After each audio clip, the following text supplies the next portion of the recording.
Hermanos, Dios les bendiga. Buenos días. Eh, Reciban un fuerte abrazo y saludo de parte de mi familia y espero que se encuentren bien donde quiera que estén, ahora que tenemos que estar en casa. Eh, y espero verlos pronto.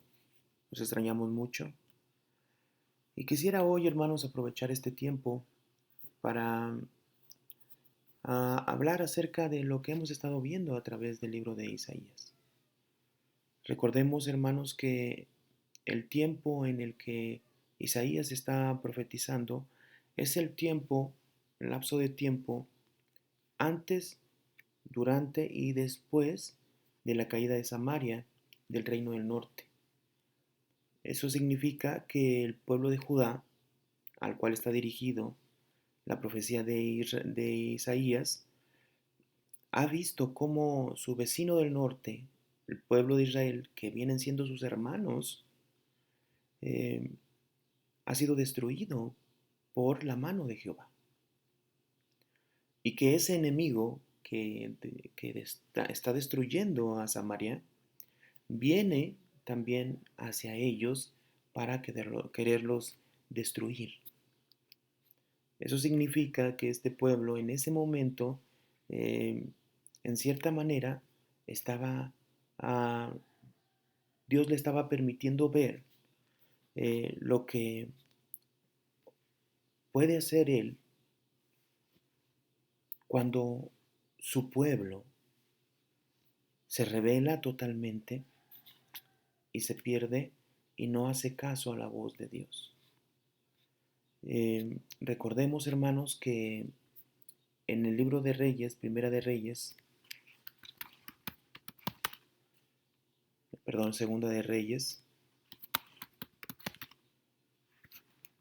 Segunda de Reyes, capítulo 17, nos menciona cómo fue la caída de Samaria.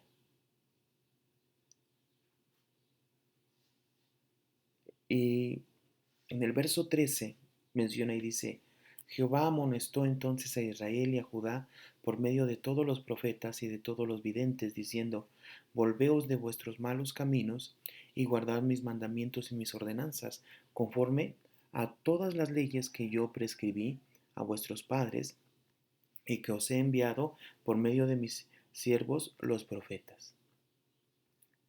Esto quiere decir que Dios estuvo enviando a este pueblo de Samaria, a este pueblo de Israel del norte, profetas que traían su palabra y les decían: volveos a Jehová.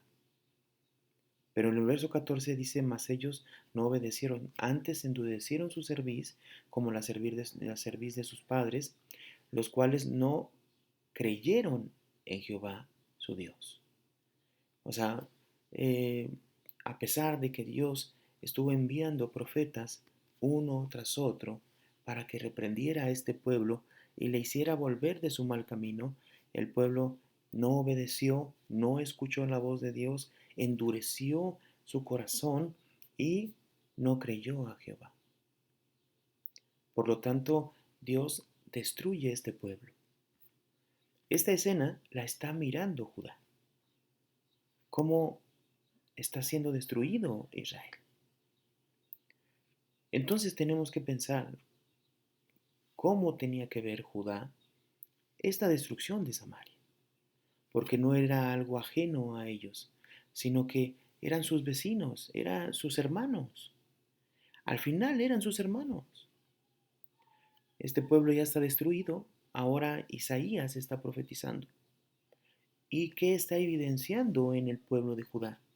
La misma situación.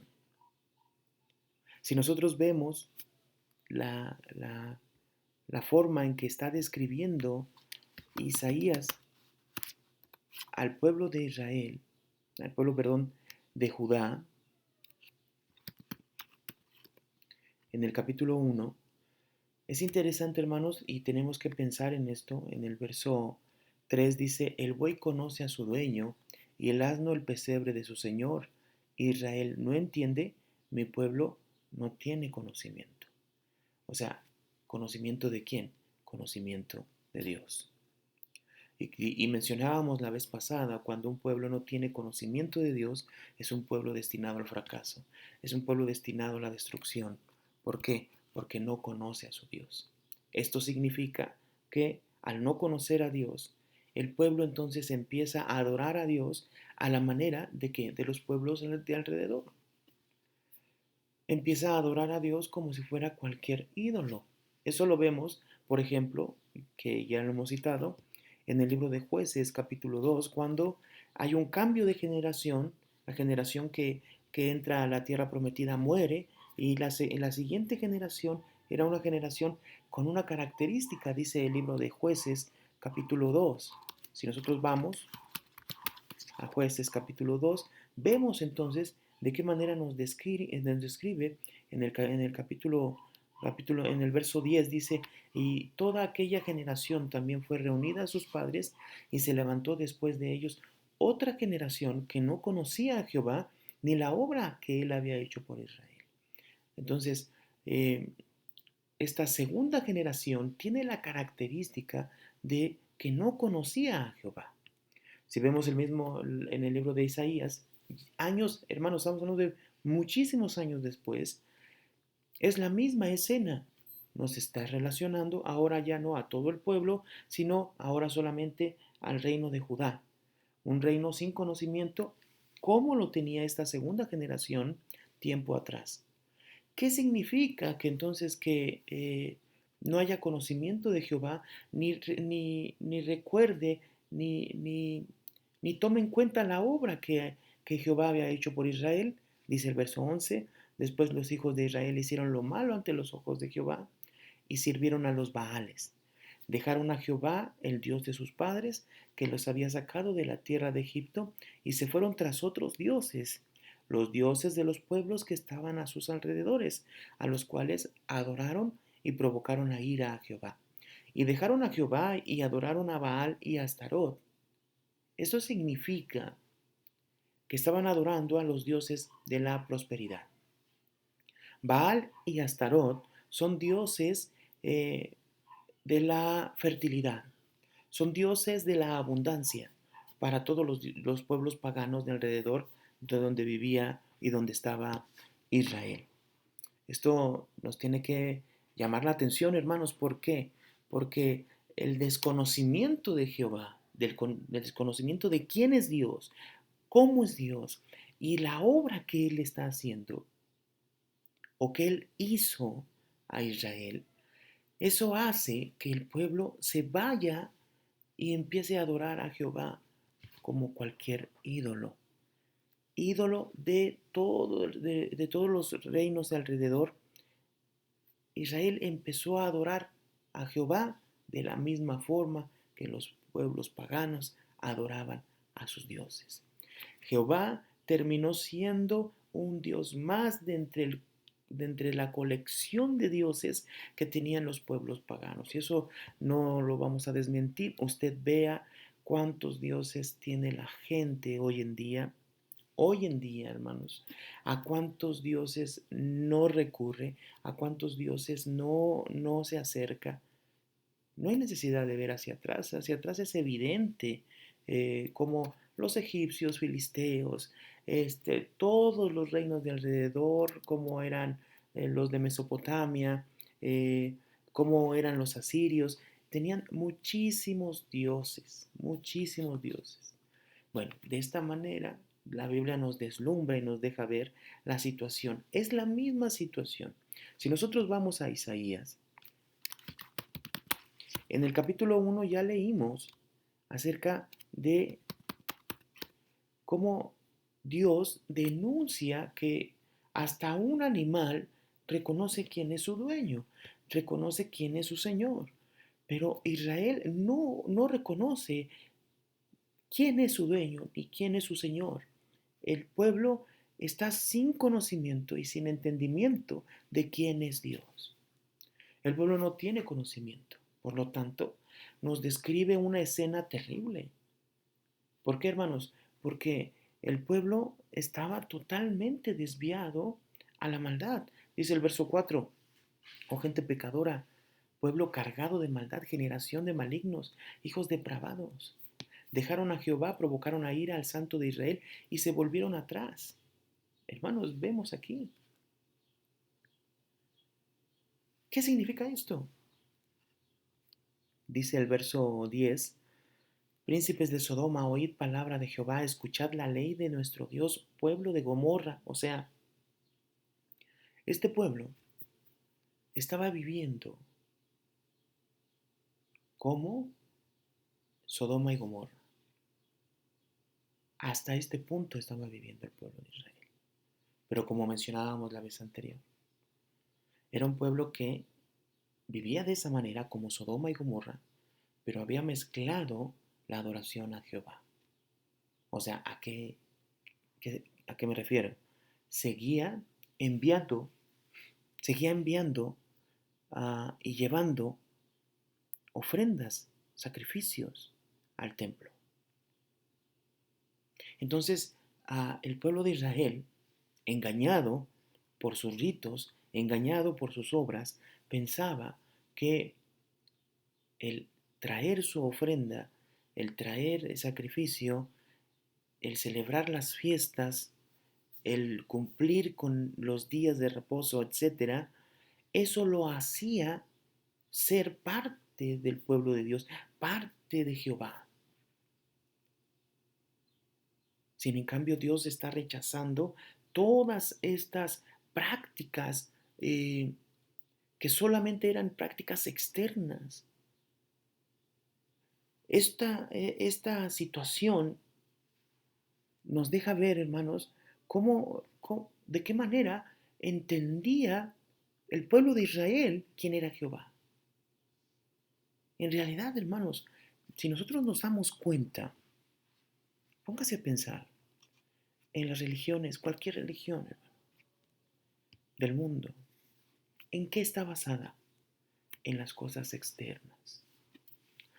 Hermanos, cuando la religión se basa en las cosas externas, es la forma en que se adora en todo el mundo a sus dioses. O sea, significa, no importa cómo yo viva, no importa quién sea yo en esencia, sino con que yo haga algo externo, con que yo practique algo externo, ese acto externo me hace ser a mí una persona diferente. México es un país religioso por excelencia, practicante de unas religiones eh, que desafortunadamente la gran mayoría de los mexicanos practica. ¿Qué es lo que vemos cotidianamente? Personas que son terribles como personas, viven vidas desenfrenadas, pero pueden ir a sus templos cada 8 días y dar alguna ofrenda, persinarse, rezar algo, y con eso es más que suficiente. ¿Para qué? Para volver al otro día a ser la misma persona depravada.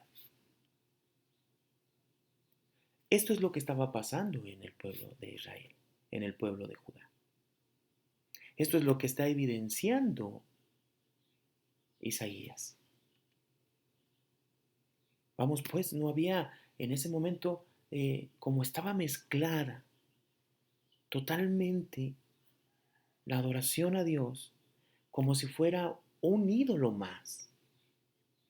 Para eso el pueblo, Jehová, pasó a un término como cualquier otro Dios. Si nosotros ah, recordamos lo que meditamos, por ejemplo, el día de hoy, dice el capítulo 2, verso 5, dice, venid, oh casa de Jacob, y caminemos a la luz de Jehová. Ciertamente tú has dejado tu pueblo, la casa de Jacob, porque están llenos de costumbres traídas del oriente y de agoreros, como los filisteos, y pactan con los hijos de extranjeros. O sea, en realidad, hermanos, ¿qué estaba pasando? Pues sí, el pueblo de Israel, por su falta de conocimiento de Dios, ¿qué estaba haciendo? Bueno, se mezcló con los pueblos, se mezcló con los extranjeros y que empezó a adoptar todas las costumbres de estos pueblos. Entonces tenemos que pensar nosotros, ¿qué significa cuando la Biblia menciona que no tiene conocimiento de Dios? Significa que ese pueblo está viviendo como un pueblo pagano, pero engañado pensando que está agradando a Dios por medio de obras externas. Dice el verso 7, su tierra está llena de plata y oro, sus tesoros no tienen fin. Es interesante que la Biblia nos mencione y nos deje ver la situación en la que estaba viviendo este pueblo de Judá. Podemos ver que era un pueblo que en realidad era próspero. Dice, su tierra está llena de plata y oro, sus tesoros no tienen fin, también está su tierra llena de caballos y sus carros son innumerables. O sea, cuando vemos esta parte de caballos y de sus carros son innumerables, hermanos, significa que este pueblo era un pueblo fuerte, se sentía fuerte, había capacidad de guerra. Y recordemos, hermanos, que ah, cuando en ese tiempo el poderío militar, el poderío se medía en qué? En caballos y en carros, ¿sí? O sea, significa que la Biblia nos está dejando ver que era un pueblo en realidad próspero, muy próspero. En el verso 8 dice, además, el verso 9 dice, y se ha inclinado el hombre. Perdón, en el verso 8 dice, además, su tierra está llena de ídolos, y se han arrodillado ante la obra de sus manos y ante lo que fabricaron sus dedos. O sea, tenemos que nosotros, hermanos, mirar esta situación. ¿Por qué nos debe de llamar la atención? Porque el pueblo de Judá, que tendría que adorar a Jehová solamente, hermanos, adoraba a otros ídolos y se arrodillaba ante ídolos que ellos hacían con sus propias manos. Lo, Era lo mismo que hacían todos los pueblos paganos. O sea, este pueblo de Judá estaba viviendo totalmente en el paganismo. Era un pueblo más de todo el mundo. Pero hay algo que tenemos que pensar aquí, hermanos. Era un pueblo próspero. Cuando tú y yo pensamos en un pueblo próspero, ¿qué pensamos? Que es bendición de Dios. Este pueblo está bendecido por Dios, porque si no estuviera bendecido por Dios, fuera una persona pobre. ¿No es así? Tenemos que pensar en esta situación.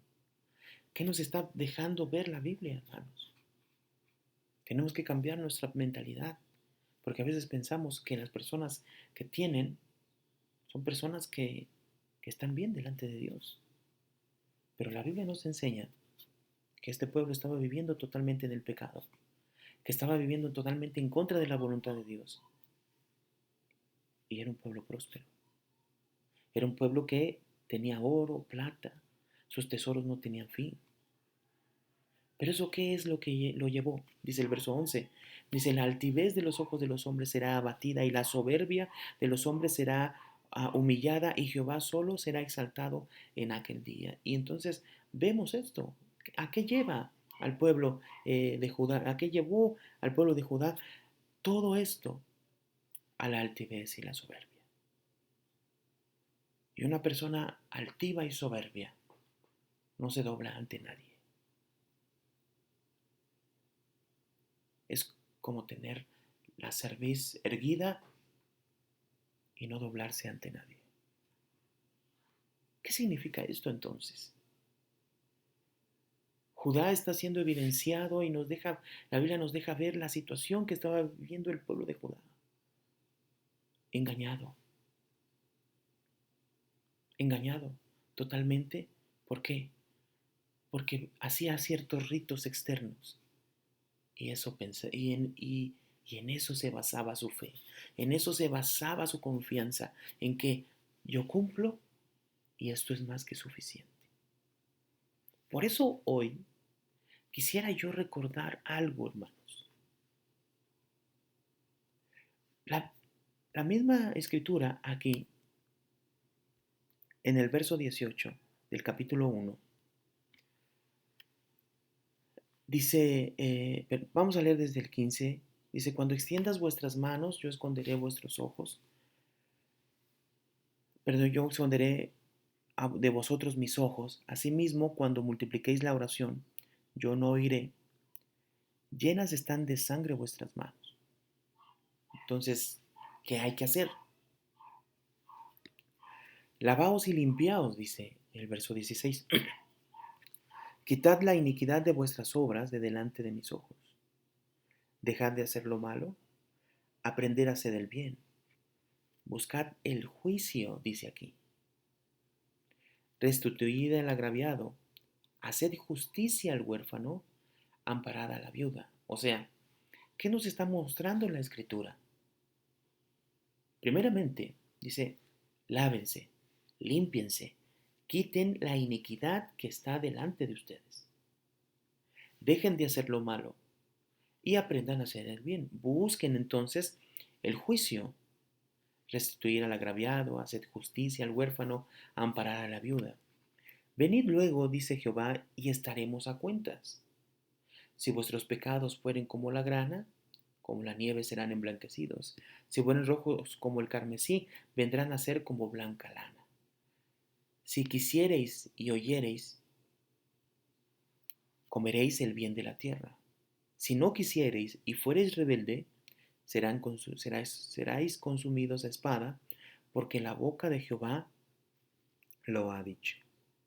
Entonces vemos que la invitación de Dios es, ok, estás en esta condición terrible, lávate, límpiate, ven y arrepiéntete. Y entonces yo, dice Jehová, perdonaré tu pecado y lo convertiré, te limpiaré. Si estuvieras, dice aquí, eh, uh, si vuestros pecados fueren como la grana, como la nieve serán emblanquecidos. ¿Sí? O sea, eh, el único medio para poder revertir esta situación es Dios, ¿verdad? Pero podemos caer en el error de pensar entonces que esto es una invitación para mí, si nosotros lo vemos desde esta perspectiva, es que yo no estaba haciendo esto, ahora lo voy a hacer. Es que yo estaba haciendo esto, ahora no lo voy a hacer. Podría ser, hermanos, que esto pudiera caer solamente en lo ético y lo moral. Es que yo no leía la Biblia, ahora la voy a leer. Es que yo no,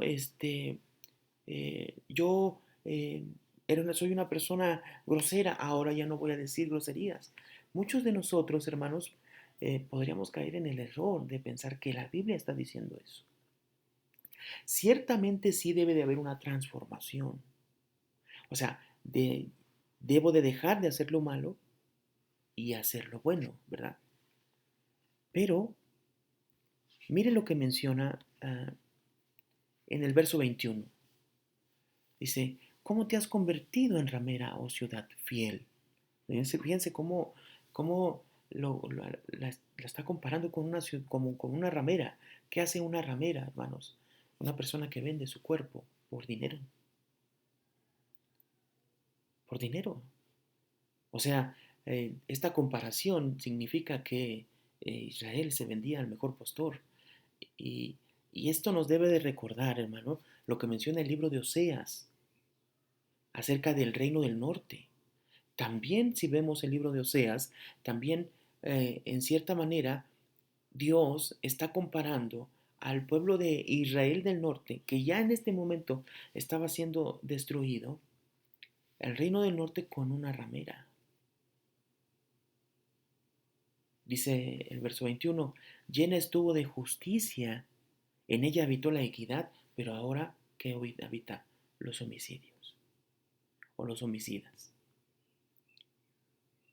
Tu plata se ha convertido en escoria y tu vino está mezclado con agua. O sea, antes había justicia y equidad en ti. Eras fiel, pero ahora te has convertido en una ramera.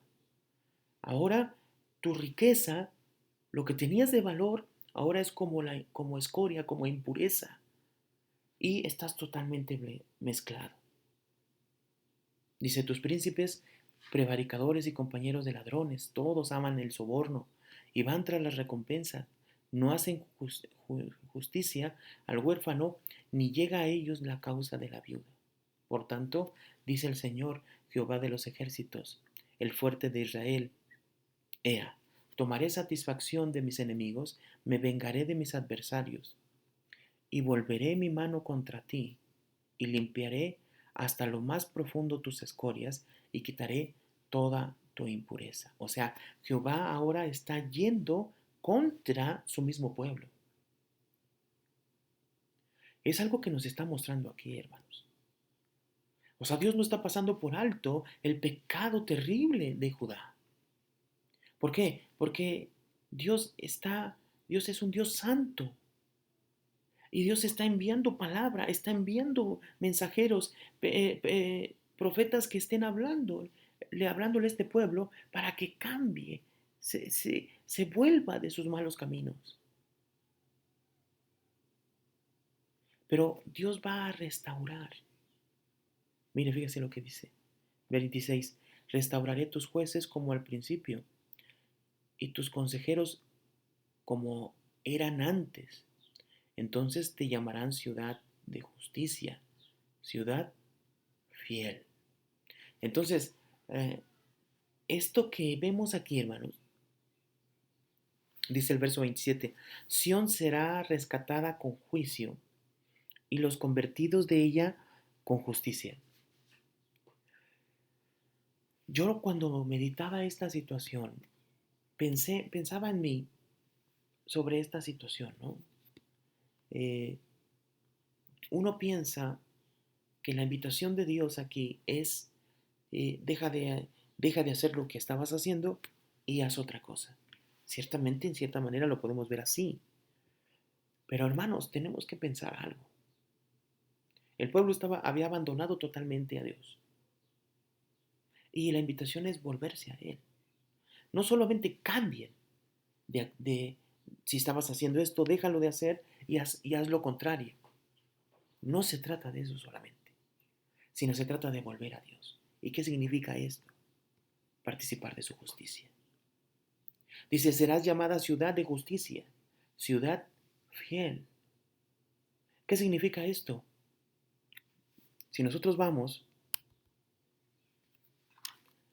al libro de Mateo, capítulo 5, mire lo que dice Jesús, lo que le menciona Jesús a sus discípulos, aquellos que ya han entrado a ese reino de Dios. Dice el verso 20, porque os digo que si vuestra justicia no fuere mayor que la de los escribas y fariseos, no entraréis en el reino de los cielos. ¿Qué significa esto entonces de si su justicia no es mayor? Si nosotros recordamos, hermanos, acerca de los fariseos, eran personas que cumplían la ley a cabalidad e inclusive todavía añadían más cosas que cumplir. Entonces, no, ¿qué es lo que está mencionando Jesús a sus discípulos acerca del cumplimiento de esa justicia? ¿Qué significa esto? ¿A qué justicia se refiere? Se refiere Jesús cuando hablamos de esto. Si nosotros vamos al libro de Romanos, capítulo 3, hablando del justo, en el verso 10 dice, como está escrito, no hay justo ni aún uno. No hay quien entienda, no hay quien busque a Dios, todos se desviaron, a unas se hicieron inútiles, no hay quien haga lo bueno, no hay ni siquiera uno. Pero ¿qué menciona en el verso 21? Pero ahora, aparte de la ley, se ha manifestado la justicia de Dios, testificada por la ley y los profetas. O sea, ¿qué se ha manifestado? La justicia de Dios. Esta justicia de Dios que estaba siendo proclamada y testificada por la ley y los profetas. O sea, todo el Antiguo Testamento hablaba de esta justicia de Dios. Dice el verso 22, la justicia de Dios por medio de la fe en Jesucristo, para todos los que creen en Él. ¿Qué significa esto? Que la obra redentora de Cristo Jesús es la justicia de Dios. El que Él viniera y nos salvara por medio de su sacrificio, resucitara y ascendiera al Padre, esa es la justicia de Dios. No significa que, porque nosotros no podríamos ser justos. Entonces, ¿qué hace Dios? Muestra su justicia. ¿Qué significa?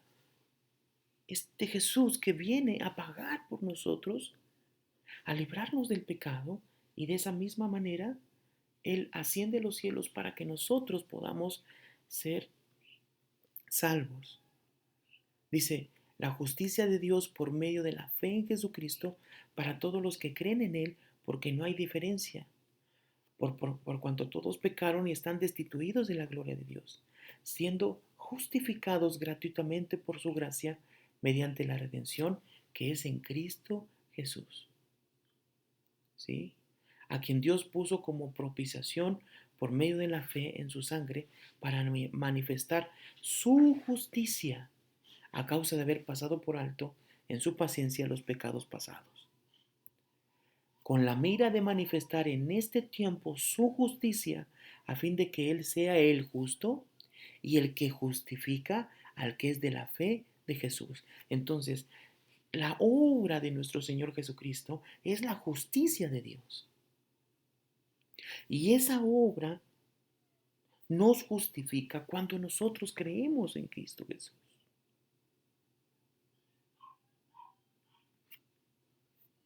Entonces, en el capítulo 5 vemos que la Biblia nos menciona, dice, justificados pues por la fe, tenemos paz para con Dios por medio de nuestro Señor Jesucristo. Ahora somos justificados y ahora tenemos esa paz con nuestro Dios. Ahora hemos sido reconciliados con Dios y hemos sido justificados. Entonces, cuando la Biblia nos dice, acérquense, límpiense, conviértanse de sus malos caminos, está hablando de esto, de que nosotros vayamos a Dios, creamos en Cristo Jesús, regresemos a Cristo Jesús para que esa justicia se haga en nosotros. Esto significa algo. ¿Esto qué significa? Significa una transformación. Miren, si vamos al libro de Mateo, capítulo 5, 20, que es el verso que ya vimos, Jesús menciona y les dice, porque os digo que si vuestra justicia no fuere mayor que de los escribas y fariseos, no entraréis en el reino de los cielos. O sea, para entrar al reino de los cielos, esa justicia debe de ser mayor.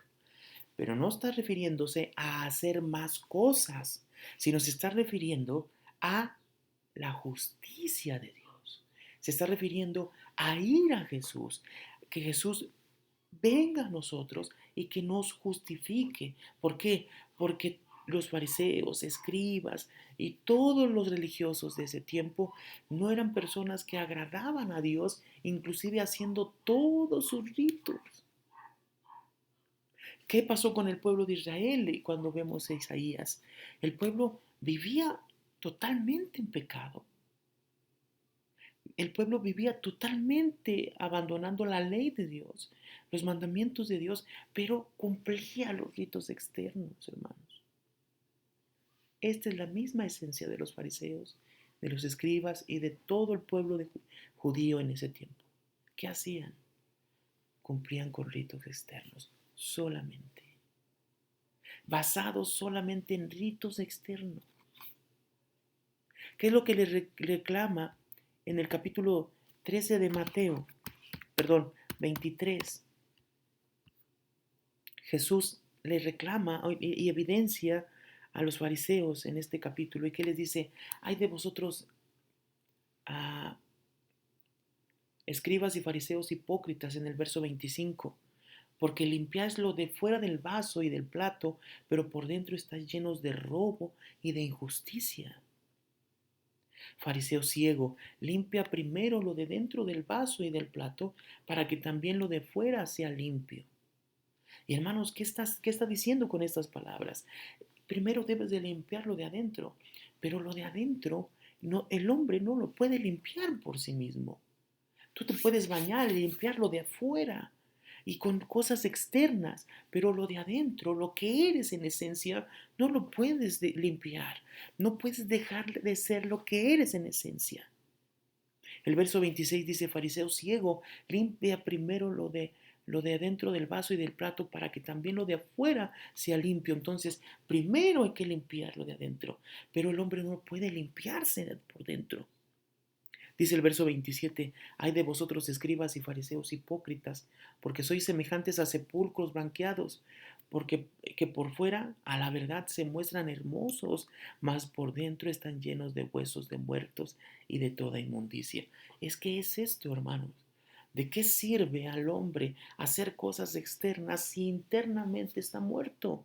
En otras palabras, el pueblo de Israel en Isaías exactamente estaba viviendo de esta manera. Solamente limpiaba lo de fuera del vaso del plato, pero internamente estaba muerto.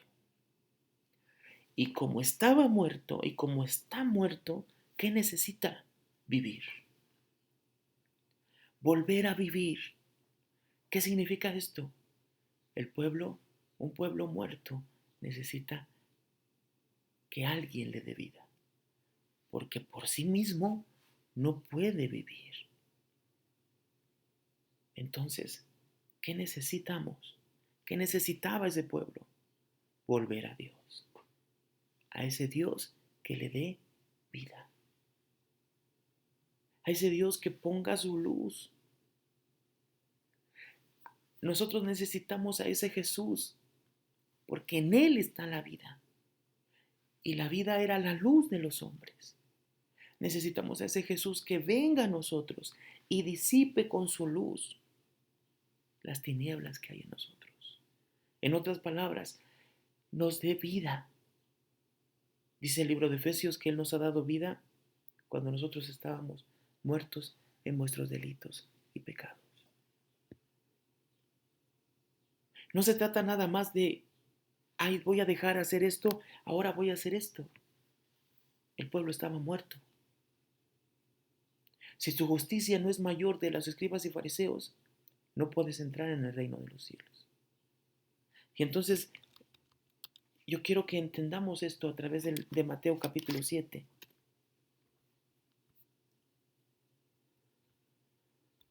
Dice el verso 15, guardaos de los falsos profetas que vienen a vosotros con vestidos de ovejas, pero por dentro son lobos rapaces. Vean lo que menciona el verso 15.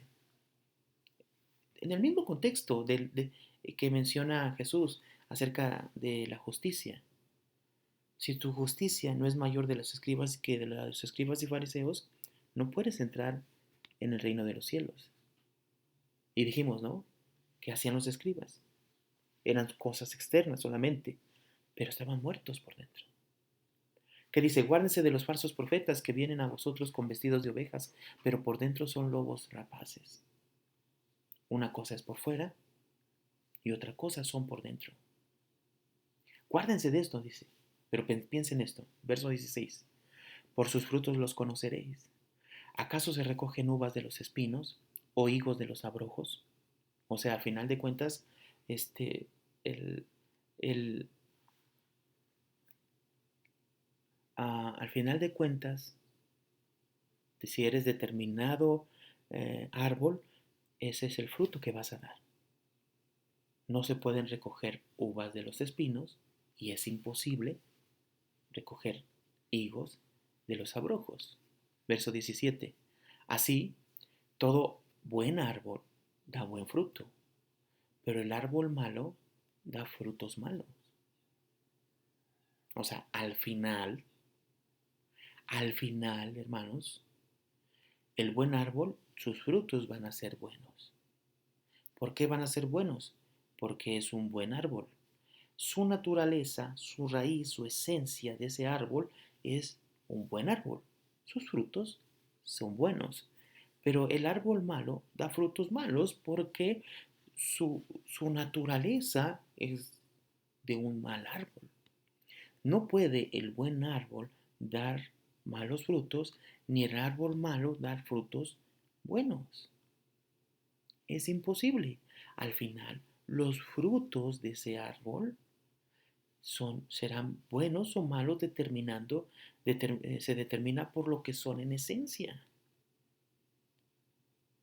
O sea, internamente, la esencia del árbol va a hacer que exteriormente muestre los frutos, si son buenos o son malos. Todo árbol que no da buen fruto es cortado y echado en el fuego.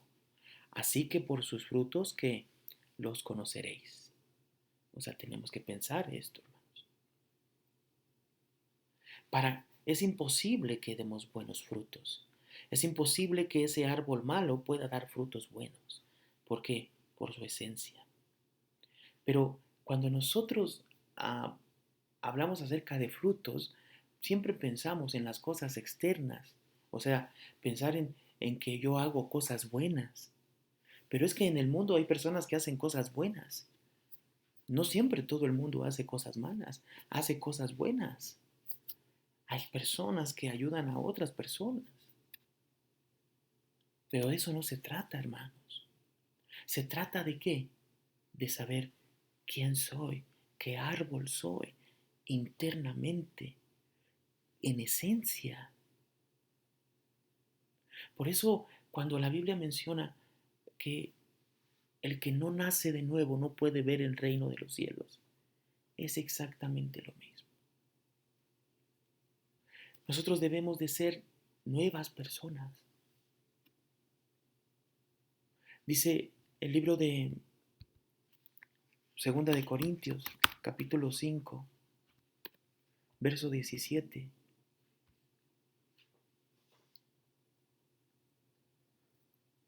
De modo que si alguno está en Cristo, nueva criatura es. Las cosas viejas pasaron, he aquí, todas son hechas nuevas.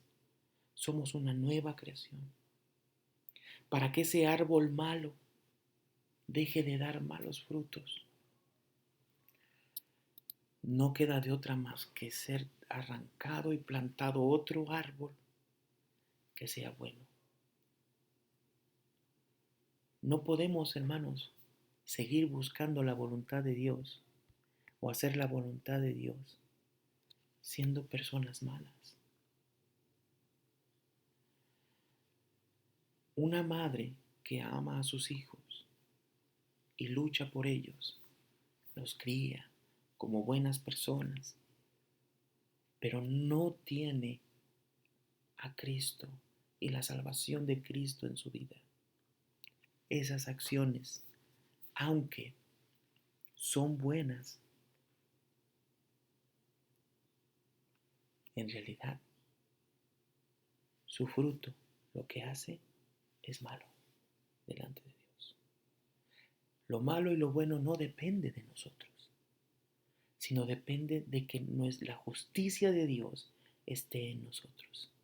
Una transformación que Dios hace en nosotros, para que nosotros podamos vivir entonces cumpliendo la voluntad de Dios. Hermanos, Dios, ¿qué le dice al pueblo de Israel en Isaías? Venga, estemos a cuentas.